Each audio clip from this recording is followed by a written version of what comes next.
Hi students, welcome to English माध्यम। तो आज का हमारा पैसेज है आर्बिट्रेरी एंड ओपैक। आर्बिट्रेरी का मतलब मनमाना एंड ओपैक का मतलब स्पष्ट। The manner in which the employees provident fund organisation central board of trustees approved the employees pension scheme 2026 on March 2, replacing the EPS 1995 scheme, has raised serious transparency concerns।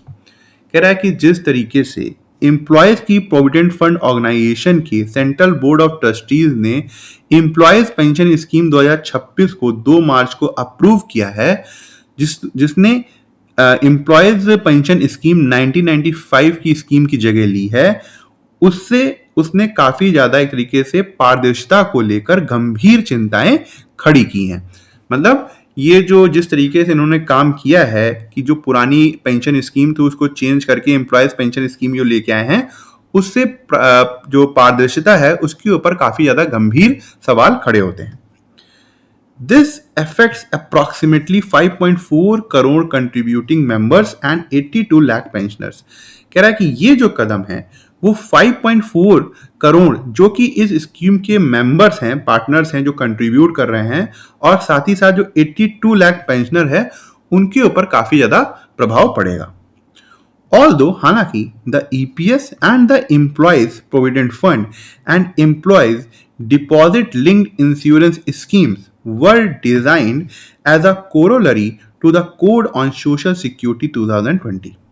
कह रहा है कि जो हालांकि EPS और ये जो employees provident fund and employees deposit link insurance scheme थी, वो एक तरीके से पार्ट थी किसका? कोड ऑन सोशल सिक्योरिटी 2020 का। कोरोलरी का यहाँ पे मतलब होता है कि किसी का बाई प्रोडक्ट होना, किसी का हिस्सा होना। अब देखो यहाँ पे पूरी बात तो समझ में आएगी जब मैं तुम्हें बताऊंगा कि भारत में पहले थे लेबर लॉज। ठीक है, आपने अगर पढ़ा होगा लेबर लॉज के बारे में, तो सरकार ने उन लेबर लॉज को हटा दिया। कह दिया कि बहुत ज्यादा पुराने लॉज हैं, इससे अब काम बन नहीं रहा है, तो हम नए लॉज लेके आते हैं। तो उसकी जगह ये 4 लॉ लेके आए। उसमें से एक था ये कोड ऑन सोशल सिक्योरिटी। अब कोड ऑन सोशल सिक्योरिटी के अंदर ये था कि जो गिग वर्कर्स हो गए या जितने भी जो लोग कम पैसे कमाते हैं ना, जो अनऑफिशियल एम्प्लॉयज हो गए, या भारत की जो इनफॉर्मल इकोनॉमी है उसमें सबको लेने के लिए, उसको पेंशन देने के लिए इन्होंने इस तरीके के कानून, मतलब कानून तो बहुत बड़ा है, मैं तुमको सिर्फ ऊपर ऊपर का हल्का सा बता रहा हूँ। तो ये कोड ऑन सोशल सिक्योरिटी लेके आए। इसी के साथ साथ ये एम्प्लॉय पेंशन स्कीम लेके आए, प्रोविडेंट फंड लेके आए, डिपॉजिट लिंक इंश्योरेंस लेके आए। वो इसी मेन स्कीम के अंदर वाला पार्ट था। वही कह रहा है कोरोलरी, मतलब उसका बाई प्रोडक्ट है। विच वॉज, जो कि अब्रप्टली, अब यहाँ पे कोड ऑन सोशल सिक्योरिटी 2020 की बात हो रही है, विच वॉज अब्रप्टली, जो कि अचानक से नोटिफाइड इन नवंबर 2025। सरकार ने इसकी सूचना जो है अचानक से 2025 नवंबर को दी, अलॉन्ग विथ 3 अदर कोड, और साथ ही साथ 3 कोड्स के साथ। मैंने बताया ना कि 4 कोड लेके आए थे जो लेबर लॉस को हटाकर। Neither the government nor the labor ministry had until now given any hint of the new schemes। कहते हैं ना तो गवर्नमेंट ने ना ही लेबर मिनिस्टर ने अब तक किसी तरीके की न्यू स्कीम्स का कोई इशारा दिया था। हिंट मतलब इशारा। द स्टेक होल्डर्स, कह रहा है कि जो उसके पार्टनर्स हैं, were not consulted by the authorities. Authorities द्वारा उनसे भी कोई भी सलाह मशवरा नहीं लिया गया। More than any other scheme, कह रहा है कि दूसरों स्कीम से ज्यादा द ईपीएस 1995, जो एम्प्लॉयज पेंशन स्कीम थी 1995 की, has over the past decade, काफी पिछले दशकों से, डोमिनेटेड हेडलाइन, वो हेडलाइन में बनी रही, मतलब मुख्य समाचार में बनी रही, due to litigation in various court, क्योंकि इसको लेकर बहुत से कोर्ट्स में मुकदमेबाजी हो रही थी। लिटिगेशन का मतलब बहुत सी मुकदमेबाजी। तो कह रहा है कि ये लगातार चर्चा में रही, ये लगातार मुख्य समाचार की श्रेणी में रही, क्योंकि बहुत सी कोर्ट में इनकी मुकदमेबाजी चल रही थी, including the supreme court of India, और उसमें सुप्रीम कोर्ट ऑफ इंडिया भी शामिल है, मतलब वहां पर भी इसके कोर्ट केस चल रहा था। ओवर द पास्ट 12 ईयर्स, कह रहा है कि पिछले 12 सालों में certain features of the schemes were Altered, कि कुछ जो फीचर्स हैं, कुछ जो उसके पार्ट हैं स्कीम को, उसको चेंज कर दिया गया। अल्टर्ड मतलब चेंज कर देना। To the detriment of employees. Detrimental का मतलब क्या होता है? डेट्रीमेंटल का मतलब होता है ऐसी कोई चीज जो कि आपको नुकसान पहुंचा पाए, मतलब ऐसी कोई चीज जो आपको आपके लिए हार्मफुल हो। तो ये एडजेक्टिव होता है। यहाँ पे डेट्रीमेंट क्या है, दा के बाद लगा हुआ एक तरीके से नाउन है, तो ये एक तरीके से एम्प्लॉयज को नुकसान पहुंचाने वाली है। फॉर इंस्टेंस कह रहा है कि उदाहरण के रूप में coverage of the pension scheme, जो इस पेंशन स्कीम की कवरेज है, was limited to those earning up to 15,000 a month. उनके लिए मतलब ये जो पेंशन स्कीम है ये उन्हीं लोगों के लिए है जो महीने में से 15,000 रुपए कमा रहे हैं, 15,000 रुपए तक कमा रहे हैं, मतलब उसके ऊपर नहीं। Instead of offering universal coverage as originally intended, मैं कह रहे हैं कि जो इसका जो जब ये पेंशन स्कीम आई थी तो इसका जो ओरिजिनल इंटेंशन ये था कि भाई सबको कवर करना है, यूनिवर्सली मतलब सभी को अंदर लेना है, ऐसा कोई भी समाज का तबका नहीं छोड़ना है जो इस स्कीम के अंदर ना आए। मगर बाद में इन्होंने क्या किया कि उसमें चेंजेस लाके कह दिया कि जो लोग 15,000 रुपए तक कमा रहे हैं वही इस स्कीम के अंतर्गत रहेंगे। The pensionable salary calculation changed from the average pay in the last 12 months to 16 months। अब जो पेंशन देनी थी, जो पेंशनेबल सैलरी इनको देनी थी, वो पहले क्या कहते हैं लास्ट के 12 मंथ के एवरेज के हिसाब से देनी थी। अब क्या कर दिया इन्होंने कि लास्ट के 60 महीनों के एवरेज के हिसाब से देनी है। अब आप लोग एवरेज तो पढ़ते ही होगे भाई, एसएससी का पेपर देने जा रहे हो, तो ये बताओ कि कोई डेटा अगर 12 महीने का है तो इसको डेटा कम है तो इसका मतलब एवरेज ज्यादा होगा। अगर वही चीज हम 60 सैंपल ले लें तो स्वाभाविक सी बात है कि बहुत बड़ा सैंपल लोगे तो एवरेज कम हो जाएगा। तो अब क्या किया सरकार ने, दिमाग लगाया कि भाई ज्यादा पेंशन ना देनी पड़े, इसीलिए इन्होंने अब 60 महीने का जो है वो एवरेज निकालने लग गए हैं। Substantially reducing the amount of eligible pension, जिससे काफी हद तक, सब्सटेंशियली मतलब काफी हद तक जो अमाउंट था पेंशन का वो कम हो गया। The unrestricted option for pension on a higher pension, कह रहा है कि इस स्कीम में एक अनरिस्ट्रिक्टेड ऑप्शन था पेंशन के लिए, हायर पेंशन के लिए, ज्यादा पैसे के लिए, वॉज लिमिटेड टू दो, कह रहा है कि ये सिर्फ उन्हीं के लिए था who had excise the option, जिन्होंने इस ऑप्शन को एक तरीके से एक्साइज किया था, मतलब इस ऑप्शन को ले लिया था विद इन अ ईयर, एक साल के अंदर, ऑफ द मॉडिफाइड स्कीम, जो मॉडिफाइड स्कीम आई थी उसकी एक साल के अंदर जिन्होंने इस ऑप्शन को ले लिया था वो अब उसी के लिए लिमिटेड था। That came into force on सितंबर 1, 2014, और ये जो मॉडिफाइड स्कीम आई थी वो 1 सितंबर 2014 को आई थी। मतलब जो हायर ऑप्शन का मतलब हायर ऑप्शन था, हायर पेंशन के लिए जो ऑप्शन था वो सरकार ने कहा कि भाई अब उन्हीं लोगों के लिए लिमिटेड है जिन्होंने स्कीम के मॉडिफिकेशन के एक साल के अंतर्गत ही उस ऑप्शन को एक्साइज कर लिया है। और वो जो स्कीम आई थी वो कब आई थी मॉडिफाइड वाली, 1 सितंबर 2014 को आई थी। With the supreme court intervention इन 2022, कह रहा है कि जब सुप्रीम कोर्ट ने दखल दिया 2022 में, the higher pension option was extended to post 2014 retirees as a special case. तब फिर सरकार ने या फिर स्कीम में 2014 के बाद जो रिटायरीज थे जो उनको किसी स्पेशल केसेस में एक तरीके से हायर पेंशन का ऑप्शन उनके लिए बढ़ाया गया था। अनफॉर्चुनेटली, दुर्भाग्य से, प्री 2014 रिटायरीज जो 2014 से पहले रिटायर हुए थे were left in the lurch. Left in the lurch का मतलब होता है किसी समस्या में उनको छोड़ दिया गया, किसी मझधार में छोड़ दिया गया। एज द, क्योंकि द अनरियलिस्टिक कंडीशन, ऐसी कंडीशन जो कि अनरियलिस्टिक है, जो चीज पूरी करी नहीं जा सकती, set by the pension fund body, जो पेंशन फंड बॉडी द्वारा लगाई गई थी, made most of them ineligible for higher pension, जिससे बहुत से ऐसे पेंशनरीज थे जिनको इन एलिजिबल इस कंडीशन ने बना दिया था। In the new pension scheme, कह रहा है कि ये जो नई पेंशन स्कीम आई है अप्रूव्ड बाय द सीबीटी, जो कि सीबीटी ने अप्रूव की है, the option provision has been remove, इसमें इस बार जो हायर पेंशन का ऑप्शन था उसको खत्म ही कर दिया गया है। As it is considered obsolete, क्योंकि उसको अब पुराना माना गया है। ऑब्सोलेट मतलब पुराना, old, for reflecting a narrow legal interpretation. और सरकार ने एक तरीके से बोला है कि ये जो ऑप्शन था ये काफी ज्यादा पुराना था और ये दर्शा रहा था एक संकीर्ण कानून की व्याख्या को। मतलब जो पहले जो कानून जिसकी वजह से ये ऑप्शन लाया जाता था, कह रहे थे कि वो बहुत छोटा कानून था, सिर्फ एक तरीके से टेक्निकली रूप में क्योंकि कानून था तो हम उसको ला रहे थे, उसका कोई इस समय मतलब नहीं है क्योंकि अब ये बहुत ही पुरानी चीज हो गई है। Moreover, those hoping for an upward revision of the 15,000 pension fund contribution ceiling are disappointed. कह रहा है इसके अलावा मोर ओवर दोज होपिंग, जो लोग ये आशा रख रहे थे कि इस बार जो 15,000 की सीमा है पेंशन फंड की उसको रिवाइज करके बढ़ाया जाएगा, अब वो काफी ज्यादा डिसअपॉइंटेड है. As no such indication has been given so far, क्योंकि अब तक, सो फार का मतलब होता है अब तक, इस तरीके का कोई भी सरकार द्वारा इंडिकेशन नहीं दिया गया है, कोई भी इशारा नहीं किया गया है. Both the wage ceiling and the minimum pension of 1,000 were fixed over 11 years ago. कह रहा है ये जो वेज सीलिंग थी, मतलब 15,000 की जो सीमा थी, और साथ ही साथ 1,000 रुपए की जो पेंशन इनको हर महीने देनी थी, वो 11 साल पहले फिक्स की गई थी. मतलब अभी तक सरकार को नहीं लगता कि इसमें कोई चीज चेंज लानी चाहिए. The EPFO's overall approach seems to be aimed at reducing what authorities describe as the burden of pension commitment. कह रहा है कि ओवरऑल जो अप्रोच लग रही है EPFO ऑर्गेनाइजेशन की, वो ऐसा लग रहा है कि वो अपने ऊपर से बर्डन को खत्म करना चाहते हैं. जैसे कि सरकारी अथॉरिटीज बोल रही हैं कि जो पेंशन की कमिटमेंट है, जो पेंशन की रिस्पॉन्सिबिलिटी है, वो एक तरीके की बर्डन है.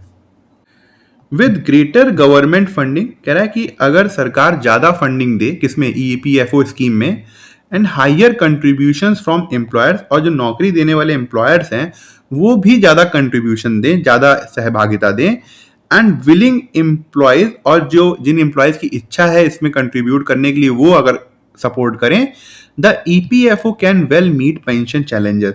तो जितने भी पेंशन से लेके चैलेंजेस आ रहे हैं वो EPFO आराम से उसको पूरा कर सकता है.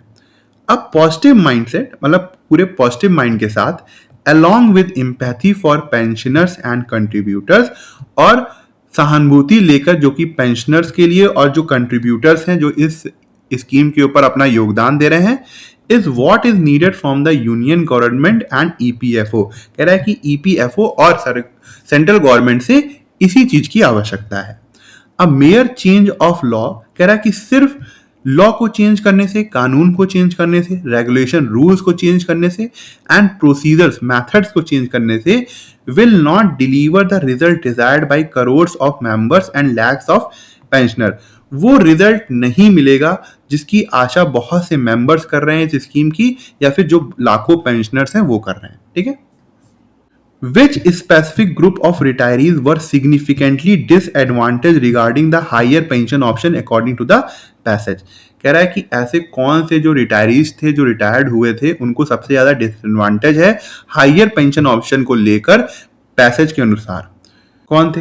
Those who retired after the Supreme Court intervention in 2022 में तो उन्होंने बढ़ाया था भाई, जब सुप्रीम कोर्ट ने इंटरवेंशन की थी तो पोस्ट 2014 वालों को थोड़ी सी राहत मिल गई थी, तो ये तो नहीं होगा. Retirees from the period between 2014 and 25, नहीं, 2014 एंड 25 वाले डिसएडवांटेज में तो नहीं थे क्योंकि सुप्रीम कोर्ट का डिसीजन आया था, तो उससे वो कुछ ना कुछ उनको फायदा हुआ ही होगा, तो ये भी नहीं है.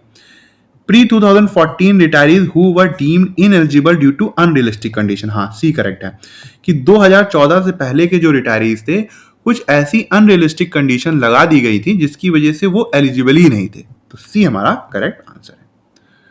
How has the calculation for pensionable salary changed over the years to the detriment of employees. कह रहा है कि किस तरीके से जो पेंशनेबल सैलरी थी उसकी कैलकुलेशन जो है वो हर साल चेंज, मतलब सालों में चेंज हो गई, और जो कि काफी ज्यादा नुकसानदेह थी एम्प्लॉयज के लिए.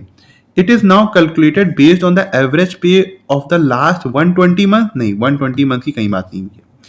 It change from the average pay of the last 12 month to the 60 month. हाँ, पहले 12 मंथ की एवरेज से दी जाती थी, अब 60 मंथ की एवरेज से देनी जाने लगी, तो ये भी हमारा करेक्ट आंसर है. What is the author's primary criticism regarding the approval of the EPS 2026? कह रहा है कि आथर ने किस तरीके से क्रिटिसाइज किया है EPS 2026 जो कि स्कीम लागू हुई है 2 मार्च को. The scheme provides too much universal coverage for high income earners. अगर यूनिवर्सली उसने कवरेज की होती तो कभी भी ऑथर इसको क्रिटिसाइज ना करता, तो नहीं. The lack of transparency, हाँ, पारदर्शिता की कमी है, and absence of consultation with stakeholders, और इस स्कीम को बनाने से पहले जो इस EPFO के पार्टनर्स थे उनसे भी सलाह नहीं ली गई। तो ये हो सकता है, बी एकदम करेक्ट आंसर है। The government provided too much advance notice, नहीं। The labour ministry reviews to notify the code on social security, ऐसा कहीं नहीं बताया गया। तो सेकंड हमारा करेक्ट है। Why was the option provision for higher pension removed in the new EPS? ये जो ऑप्शन प्रोविजन था वो नई जो पेंशन लाई सरकार ने 2026 में, उसको क्यों हटा दिया था? कहा था ना कि बहुत पुराना है, ऑब्सोल्यूट है और नैरो क्या कहते हैं कानून को दिखाता है। It was considered a financial burden, नहीं। The supreme court order its immediate removal, नहीं, सुप्रीम कोर्ट ने कभी भी इसको हटाने की बात नहीं की थी। It was labeled as absolute for reflecting a narrow legal interpretation. हाँ, C एकदम correct answer है। What does the author suggest is necessary for the EPFO to successfully meet its pension challenges? कह रहा है कि ऑथर ने क्या suggest किया है कि EPFO किस तरीके से जो उसके सामने चैलेंजेस है उसको पूरा कर सकता है, उसके लिए क्या स्टेप्स जो हैं ऑथर ने सजेस्ट किए हैं। Reducing the number of contributing members, नहीं। Abandoning the code on social security to return to the 1995 stand, ऐसा कहीं बात नहीं हुई है। मैं कह रहा है कि कोड ऑन सोशल सिक्योरिटी को छोड़ दो और फिर से 1995 स्टैंडर्ड्स की तरफ लौट जाओ। A positive mindset combined with empathy for pensioners and contributors, हाँ, कि एक तरीके से पॉजिटिव माइंडसेट रखी जाए और साथ ही साथ सहानुभूति रखी जाए पेंशनर और जो कंट्रीब्यूटर्स हैं उनके लिए। तो सी हमारा करेक्ट आंसर है। Decreasing the minimum pension below, नहीं, ऐसा कहीं नहीं है। तो सी हमारा एकदम करेक्ट है। ठीक है, ये क्लोज टेस्ट है। ठीक है, एक बार पढ़ के देखो समझ में आ रहा है कि नहीं, फिर स्टार्ट करते हैं। There is an insect circus in our sink, कह रहा है कि हमारे सिंक में जहां बर्तन वर्तन धोते हैं वहां पे बहुत सारे इंसेक्ट जो थे वो अपना सर्कस कर रहे थे, मतलब उछल रहे थे। My wife is in the kitchen preparing our home grown apricots for drying, कह रहा है कि मेरी जो वाइफ थी वो किचन में जो घर में उगाए हुए एप्रीकॉट्स थे उसके ऊपर काम कर रही थी उनको सुखाने के लिए। एप्रीकॉट्स एक फ्रूट होता है जो इस तरीके से होता है, इसमें बड़ा सा बीज होता है, काफ़ी ज़्यादा मीठा होता है, रसीला होता है। ठीक है, बट देयर आर ग्रब्स, कह रहा है कि लेकिन वहाँ उसमें कीड़े थे जो कि बहुत छोटे छोटे होते हैं, फलों के अंदर से निकलते हैं। लॉट्स ऑफ देम, बहुत सारे थे। ड्रॉपिंग फ्रॉम द फ्रूट, जो कि फ्रूट से बाहर निकल के सिंक के ऊपर जा रहे थे। देन लीपिंग लाइक एक्रोबैट्स, और उछल रहे थे फ्रॉम वन बाउल, एक कटोरी से, टू द अदर, दूसरी कटोरी में, एंड बैक एंड अगेन, और दोबारा उछल आ जा रहे थे उसी में ही। I am not eating another one, my wife says, मेरी वाइफ ने कहा अब मैं दूसरा नहीं खाने वाली हूँ। आर 2020 क्रॉप स्पॉइल्ड, राइटर कह रहा है कि जो हमारी 2024 की क्रॉप थी वो पूरी तरीके से खराब हो गई है। And not just the apricot, सिर्फ एप्रीकॉट्स ही नहीं खराब हुए हैं, मतलब और भी चीजें खराब हो गई हैं। It wasn't like this before global warming arrived in our backyard, कह रहा है कि ये ऐसा पहले नहीं था मगर तब से हुआ है जब से ग्लोबल वार्मिंग हमारे इलाके में, हमारे क्षेत्र में आ गई है। फॉर द पास्ट 2 सीजन, कह रहा है कि 2 सीजन से एज राइजिंग टेम्परेचर, जब से टेम्परेचर बढ़ रहा है, lead to Australia agriculture pest creeping south, कह रहा है कि जो एग्रीकल्चर कीड़े होते हैं, पेस्ट होते हैं, वो साउथ की तरफ आगे बढ़ रहे हैं ऑस्ट्रेलिया के। फ्रूट फ्लाई, उसमें से एक फ्रूट फ्लाई है, has struck our apricot tree, कह रहा है उसने हमारे एप्रीकॉट ट्री को पकड़ लिया है, मतलब उसमें कीड़े लग गए हैं। Near by is a venerable Jonathan Apple tree, कह रहा है पास में ही एक कमजोर जॉनथन एप्पल ट्री है। अ वंस कॉमन वैरायटी, जो कि पहले कभी बहुत ही ज्यादा कॉमन पेड़ हुआ करते थे, ये नाउ रेयरली सीन, अब कभी कभार ही देखने को मिलते हैं। प्लांटेड इन द 1940s, कह रहा है कि 1940 में इसको लगाया गया था। When we moved here 44 years ago, कह रहा है जब हम यहाँ पर 44 साल पहले आए, it dash huge crops of large and fruits, तो कहने का मतलब होगा कि यहाँ पे बहुत बड़ी फसल थी और बहुत ज्यादा फ्रूट्स और लगे, मतलब जो फल वल थे उन पेड़ों में लगे हुए थे। But for at least a decade the apples have been burned by rising UV levels, कह रहा है कि इन्हीं दशकों में जो वहाँ पे सेब लगे हुए थे वो जो सूरज से आती हुई गर्मी है, यूवी लेवल से बढ़ने की वजह से काफ़ी ज़्यादा बेकार हो गए, जल गए। And infected with codling moth, और कॉडलिंग मॉथ एक तरीके का कीड़ा होता है जो कि सेबों में लगता है, उससे ज़्यादा वो उससे इन्फेक्टेड हो गए। I have thrown everything at these that beast short of toxic chemical, कह रहा है कि मैंने इन कीड़ों को भगाने के लिए हर चीज़ ट्राई कर ली, टॉक्सिक केमिकल्स भी लगा दिए। अट्रैक्टेंट ट्रैप्स, मतलब एक ऐसे ट्रैप बनाए जो कीड़ों को अट्रैक्ट करे, उससे भी काम नहीं चला। ट्रंक बैरियर्स, तनों के ऊपर जो बैरियर्स लगाए जाते हैं, बाधाएं लगाई जाती हैं जिससे कीड़े ना पड़े, उससे उसको भी ट्राई कर लिया। And all the usual natural, हमने कह रहा है कि मैंने हर नेचुरल तरीका इस्तेमाल कर दिया, जैसे गार्लिक हो गया, चिली हो गया, सिट्रोनेला हो गया, नीम हो गया, ये सब उसने ट्राई कर लिया। नो लक, कह रहा है कोई भी चीज काम नहीं करी। And that is just the insect, और कह रहा है कि ये सिर्फ इंसेक्ट थे। दिस बे साइड मेलबर्न सबब, कह रहा है कि ये जो समुद्र के किनारे में जो मेलबर्न बसा हुआ है, use to be a leafier place, ये काफी ज्यादा हरा भरा हुआ करता था। There was more green to go around for us and wildlife, कह रहा है कि बहुत ज्यादा ग्रीनरी थी हमारे लिए भी और वहां की वाइल्ड लाइफ के लिए भी। Now as high density living is increase, कह रहा है क्योंकि अब काफी एक ही जगह में काफी ज्यादा लोग रहने के लिए उनको इनक्रेज किया जाता है। एंड कंक्रीट ग्रीन ग्राउंड, और बहुत ज्यादा कंक्रीट वाली बिल्डिंगें बनने लग गई हैं।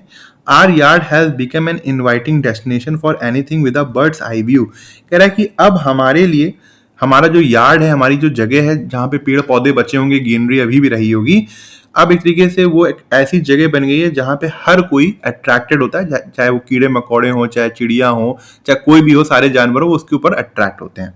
We dash these wild creatures not so much their appetite for our produce, it's our second apricot tree, कह रहा है कि हम इन वाइल्ड क्रिएचर्स को क्या नहीं करते हैं, आगे देखेंगे डैश में, उनकी भूख के लिए तो नहीं करते हैं, जो हमारे प्रोड्यूस के लिए, जो हम उगाते हैं उनके लिए वो है। एक तरीके से शायद वो उनको वाइल्ड क्रिएचर्स जो है वो अच्छे लगते होंगे। ठीक है, तो आगे देखते हैं। When we moved here 44 years ago, कह रहा है जब हम 44 साल पहले यहाँ पे आए थे, it dash huge crops of large crop हो गया और फ्रूट हो गया। तो क्या था भाई, 44 साल पहले यहाँ पे वो आए थे तो पास्ट था, तब यहाँ पे क्या भरना चाहिए, bear, bond, bond, bore. Bear का मतलब होता है फल देना, है ना, या बहुत ज्यादा पैदावार होना, तो ये तो वर्ब है, हो जाएगा, मगर ये है प्रेजेंट टेंस की, तो ये यूज नहीं करेंगे। बॉन्ड जो है वो वर्ब की थर्ड फॉर्म है, इसके लिए हमें हैज या फिर हैड का यूज करना चाहिए, तो यहाँ पे ये भी यूज नहीं होगा।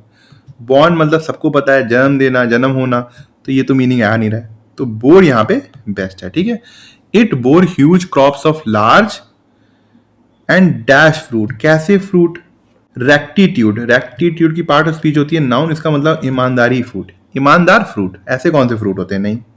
इनफेलिएबल, जो कभी गलती ना करे, ये पार्ट ऑफ स्पीच होता है एडजेक्टिव, जो इंसान कभी गलती ना करे उसके लिए यूज करते हैं इनफेलिएबल। फ्रूट के साथ यूज कर सकते हैं, नहीं कर सकते। डिवाइड, डिवाइड मतलब उसके बिना, ये एडजेक्टिव है, इसके साथ ऑफ लगता है, तो यहां पर भी नहीं आएगा। अनब्लेमिश्ड, अनब्लेमिश्ड का मतलब होता है, एक तो पार्ट ऑफ स्पीच होती है इसकी एडजेक्टिव, और ये एडजेक्टिव की तरह काम करेगा फ्रूट के लिए, और इसका मतलब होता है जो बिल्कुल साफ फ्रूट हो, जिसमें कोई भी छोटा सा भी दाग ना हो, तो अनब्लेमिश्ड, तो डी एकदम सही है। I have thrown everything at these dash beast short of toxic chemicals, कह रहा है कि मैंने इन हर चीज इनके ऊपर ट्राई करके देख ली थी, इन कीड़ों के ऊपर क्या होना चाहिए, बीस्ट मतलब यहाँ पे कीड़ों से संबोधित हो रहा है। स्नीकी, स्नीकी का मतलब होता है चालाक, पार्ट ऑफ स्पीच क्या होता है एडजेक्टिव। परस्पिकेशियस, इसका मतलब भी होता है समझदार, हालांकि ये इंसानों के लिए ज्यादा यूज होता है, इसका भी पार्ट ऑफ स्पीच एडजेक्टिव होता है। इक्यूमेनिकल का मतलब होता है कि सभी धर्मों को आपस में जोड़ना, धर्म से रिलेटेड वर्ड होता है, और पार्ट ऑफ स्पीच होती है इसकी एडजेक्टिव, तो ये तो नहीं आएगा, ये भी नहीं आएगा क्योंकि ये इंसानों के लिए आता है। इनकॉर्पोरियल का मतलब होता है जिसका कोई शरीर ना हो, जैसे आत्मा हो गई, भूत हो गए, ठीक है, और पार्ट ऑफ स्पीच क्या होगी इसकी एडजेक्टिव होगी, तो बेस्ट यहाँ पे क्या है, sneaky. Attractant traps, trunk barriers and all the usual natural dash like garlic, chili, citronal, neem, क्या होना चाहिए यहाँ पे, सिल्गोलिज्म, सिल्गोलिज्म का मतलब होता है लॉजिक, तो ये तो नहीं होगा। रेपेलेंट्स, रेपेलेंट्स का मतलब होता है ऐसा कोई चीज जो कीड़े और मकोड़ों को दूर भगाए, जैसे कोई लिक्विड हो गया, जैसे हम लोग हेट डालते हैं ना, तो उन्हीं को बोलते हैं रेपेलेंट्स, तो ये हो सकता है। जेरीमेंडर, जेरीमेंडर का मतलब होता है जब कोई पार्टी मान लो इलेक्शन जीतना चाहती है तो वो जहां पे वोटिंग हो रहा है उसके क्षेत्र में कुछ फेरबदल कर दे, तो ये नहीं होगा।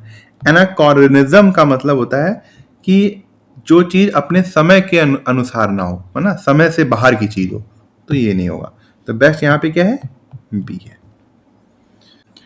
We dash these wild creature not so much their appetite for our produce, क्या होना चाहिए, सबपीना, सबपीना का मतलब होता है जब अदालत आपको बुलाती है, कोर्ट आपको बुलाती है, जो आदेश निकलता है, नहीं। चेरिश मतलब प्यार करना, हाँ हो सकता है। प्लेगराइज्ड का मतलब होता है किसी चीज की कॉपी करना, नकल करना।